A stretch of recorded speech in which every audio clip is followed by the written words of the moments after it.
l'invité de la rédaction. Et pour l'invité de la rédaction, nous allons ce matin prendre la direction de Maroua, où une médiathèque mobile soutenue par l'ambassade de France au Cameroun est mise en œuvre par l'association Lire au Sahel avec l'appui technique de l'ONG Bibliothèque Sans Frontières a été officiellement lancée hier. Maroua, qui vous le saviez, est le chef-lieu de la région de l'extrême nord. C'est une initiative qui s'adresse aux populations de la ville, en particulier aux jeunes et aux enfants. Elle va offrir une documentation variée, dont un fonds de 2500 ouvrages constitués d'albums jeunesse, de littérature classique, de bandes dessinées et une littérature numérique. Ce projet intègre également une IADS Cube qui fonctionne sans connexion Internet pour fournir un accès à l'information dans les villes périphériques à la localité de Maroua.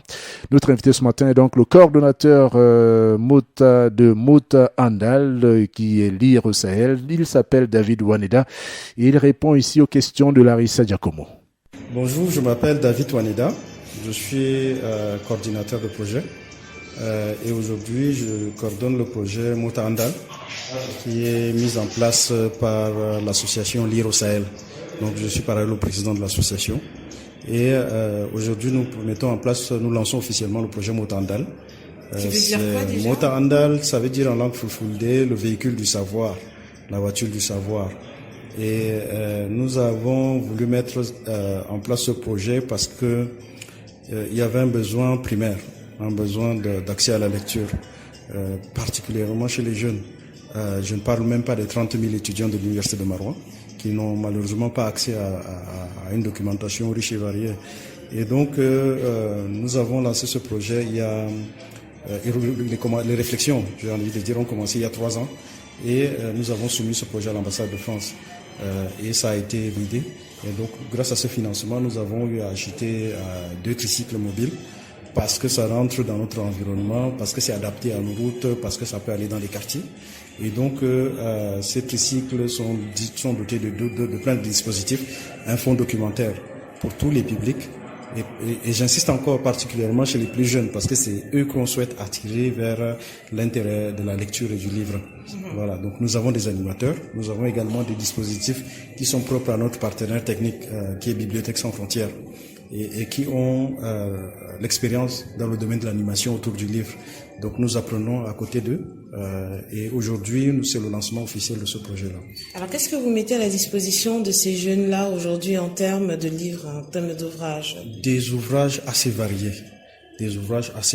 Ça va du classique conte que nous connaissons à des romans courts et tout ça. Et un élément essentiel que je voudrais insister dessus, c'est aussi c'est pas seulement le fait d'écrire, de lire, mais aussi d'écrire. Parce qu'aujourd'hui, parallèlement, nous allons lancer également un concours de nouvelles pour les jeunes de la région de l'extrême nord. Et ce concours aura pour thématique la crise Boko Haram, avec une autre seule condition, c'est celui d'avoir au moins un mot ou une phrase dans sa langue natale dans la nouvelle. Donc voilà, il sera lancé aujourd'hui pour ces jeunes-là. Donc nous essayons de varier au mieux les dispositifs, les histoires, les contes, donc pour que chaque enfant qui entre choisisse son livre et qu'on ne lui impose pas. Le problème ici dans l'extrême dans la région, c'est que si on a déjà 5% des enfants qui ont accès aux livres, les 5% ce sont des livres scolaires ou académiques et qui n'ont pas de bande dessinée, des nouvelles et autres. Alors on rappelle quand même que c'est dans un contexte où la langue maternelle est assez forte, où les enfants ont moins accès à l'éducation. Donc comment est-ce qu'il y a un dispositif d'apprentissage même à la lecture et puis à l'écriture au sein de vos centres ? Oui, chaque samedi, pendant les périodes scolaires, nous organisons des activités autour du livre et même des concours de lecture que nous organisons pour les enfants dans les quartiers. Notre tricycle va dans les quartiers, on crée des espaces d'animation éphémères et là nous laissons les enfants choisir eux-mêmes leurs livres. Au bout de 30 minutes, nous disons ok, chacun se lève et il lit à défaut de pouvoir lire, au moins ce qu'il raconte, ce qu'il a retenu du livre. Et c'est ça pour le plus important pour nous. Aujourd'hui, on a également des livres numériques. On a des livres qui sont parlés, des livres audio. Est-ce que vous avez dans votre bibliothèque également ces options-là ? Et en sachant que la lumière ici est assez rare, comment vous faites ? Oui, c'est un problème d'électricité. Pour essayer de conjugué avec ça, nous allons mettre en place un petit système solaire qui permet de recharger des tablettes et un dispositif particulier à BSF, l'IDS Cube. L'IDS Cube, c'est un petit serveur modulable, on peut bouger avec facilement et ça permet de se connecter à ce serveur-là jusqu'à 20 modules, donc jusqu'à 20 téléphones ou 20 tablettes ou 20 ordinateurs. Et dans ce module, vous allez trouver des livres en PDF, des non téléchargeables, bien sûr, vous pouvez le lire à volonté.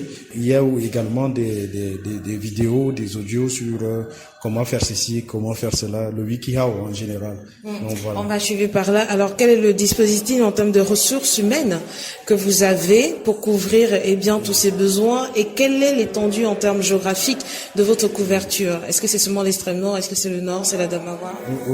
Aujourd'hui, nous sommes une équipe de 6 personnes au sein de l'IR au Sahel. Nous essayons d'avoir également des volontaires, nous en avons, qui nous aident à nous donner des coups de main régulièrement et volontiers.